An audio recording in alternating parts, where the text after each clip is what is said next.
Olá, vamos ao nosso evangelho de hoje. Hoje que é quinta-feira, 8 de janeiro. Então vamos fechar os nossos olhos, elevar o nosso pensamento ao Pai, em agradecimento e em conexão com o nosso Criador, aquele Pai amoroso que nos deu a vida, que nos possibilitou mais esta existência, esta reencarnação. Este Pai que nos cuida, que nos guia, que nos ampara. E para isso temos também nosso Mestre Jesus, nosso modelo, nosso caminho.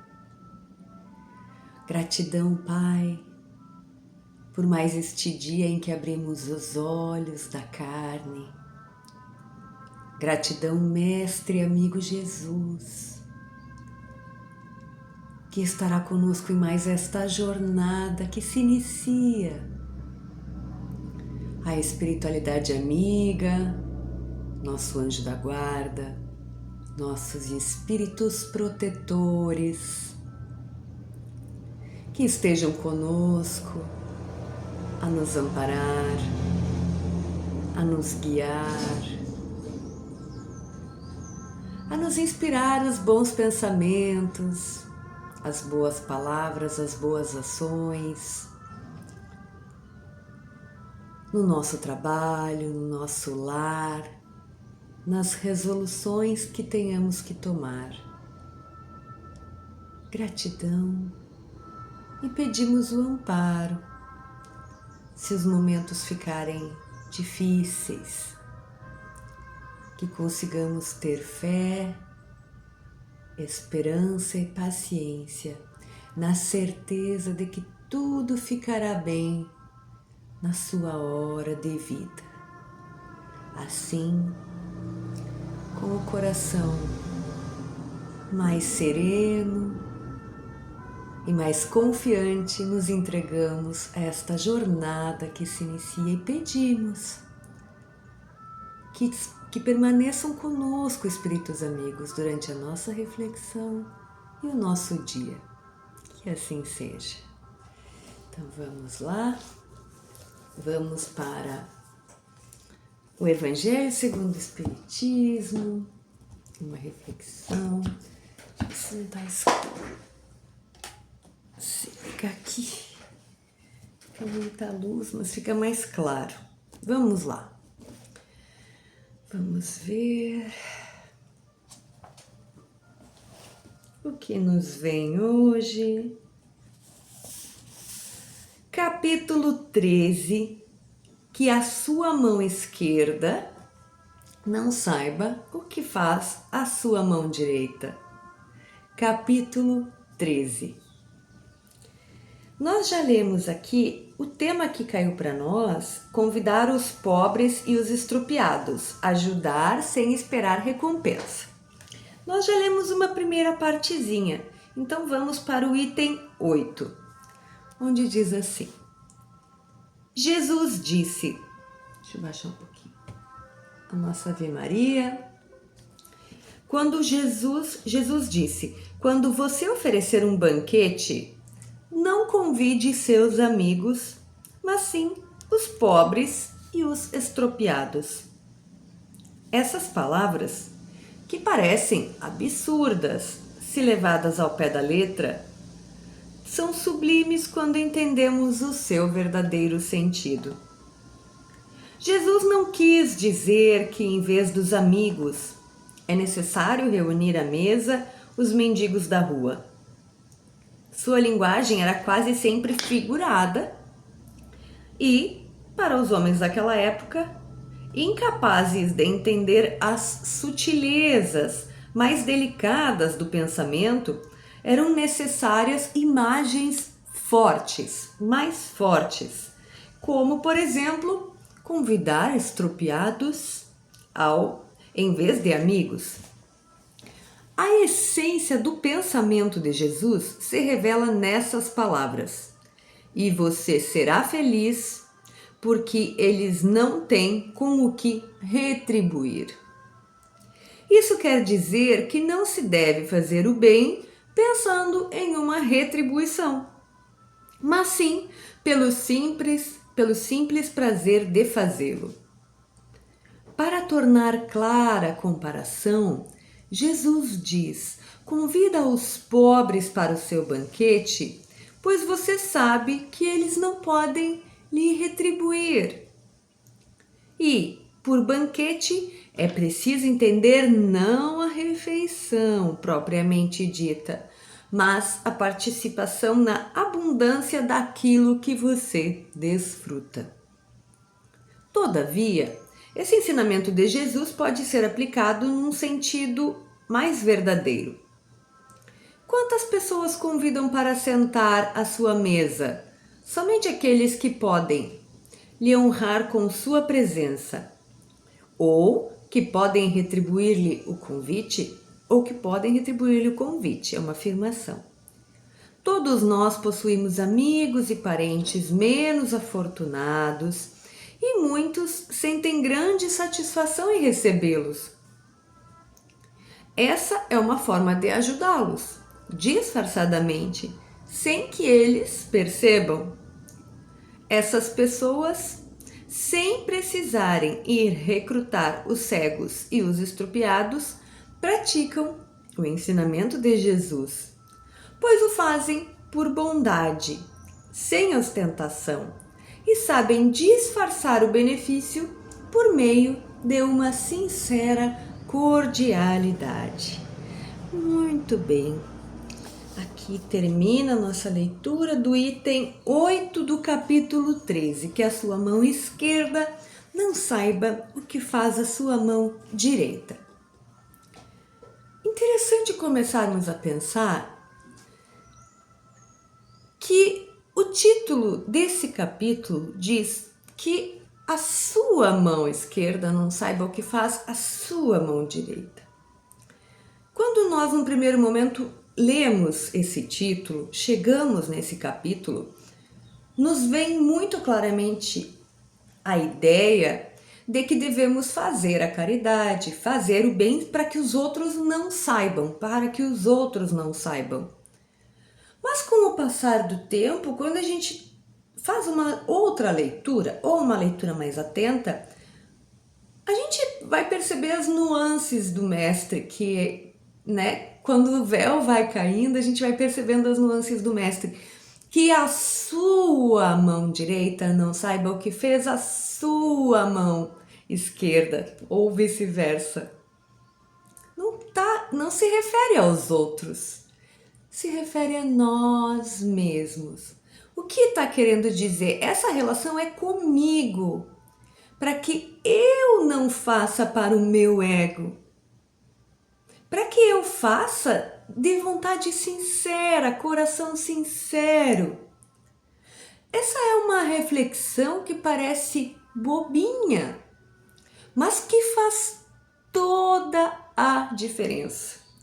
Muitas vezes a gente se mascara numa falsa humildade de esconder as coisas para que os outros não saibam, para que os outros não vejam. Tá, tudo bem, os outros realmente não precisam saber. Mas pior do que tentar esconder o rosto, o nome, de que adianta se a pessoa se esconde, mas o seu coração tá sujo, tá cheio de vaidade. Quando chegar no plano espiritual acha que tem muito mérito porque você fez de humilde. Será que é isso que Deus espera de nós? Uma falsa humildade? Aqui me faço de pobrezinho, coitadinho, como eu me escondo, mas o meu coração tá cheio de vaidade, como eu sei, como eu sou. Inclusive a vaidade, o orgulho de querer parecer mais humilde que os outros. Infelizmente, nós vemos muito isso e nós temos que cuidar para não cairmos nisso. Esse é o primeiro ponto. Um segundo ponto, convidar os pobres e os estrupiados. Como tão bem fala, nem precisamos tentar entender muito porque está tão bem explicado por Kardec aqui, que é dar aquilo que nós temos em abundância para quem não tem. Porque chamarmos aqueles que estão na mesma condição que nós não faria nem sentido. Se eu tenho saúde física e eu posso doar o meu tempo, de que adianta eu chamar pessoas que estão em igualdade de condições que eu, com saúde física, com tempo, e não estão precisando de mim? De que adianta eu me juntar com essas pessoas?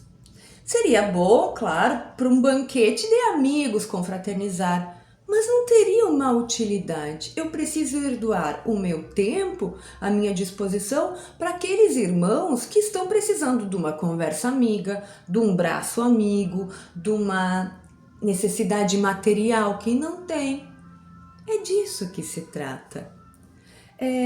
Então, quando Jesus falou, chamou a nossa atenção, vamos ver o que nós temos em excedente e doar a quem precisa, porque ensinando, doando, também estamos evoluindo moralmente, que no final das contas é para isso que estamos aqui. É muito bonito, é muito profundo, nós podemos tirar muitas nuances dessa passagem, mas hoje vamos ficar por aqui. Belíssima passagem, belíssima passagem. Vamos para o Livro dos Espíritos. Vamos pegar uma pergunta.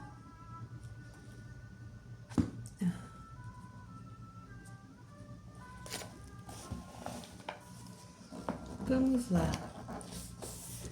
Pergunta 555. O que devemos entender pela palavra feiticeiro? Está na intervenção dos espíritos no mundo material, segunda parte do capítulo 9. Aqueles que vocês chamam de feiticeiro... Kardec perguntou, o que devemos entender pela palavra feiticeiro?